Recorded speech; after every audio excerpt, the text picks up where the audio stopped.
Jaj, mit csinálok? Én unalmas, magányos napokon.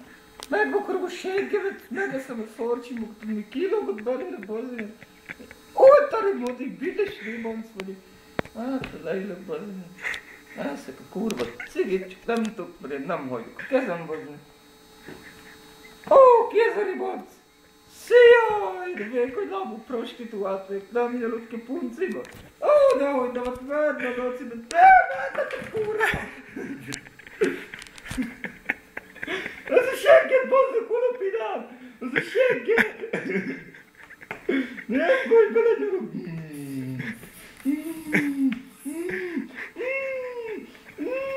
Mit tartod a lábamat? A lábam! Orgazmus közben elhagytam a lábam! Megmondod a gecibe! Hát, őt se tudtam rendesen kinyalni. Háj, Hitler! Hát, tovább itt ülök a csupas valamiban. Ó, mi tűnt fel a láthatáron? Uramisten! Itt van Csaki baba! Le fogom rugni! Ups! Ne!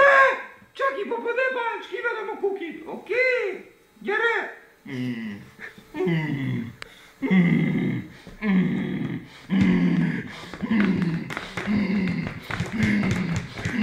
Azzal Csaki baba ham megkapta. Azt jól lakott, mondta magának, hogy zsips, zsups, kender, zsups, ha meg ázik, kidobjuk, zsups!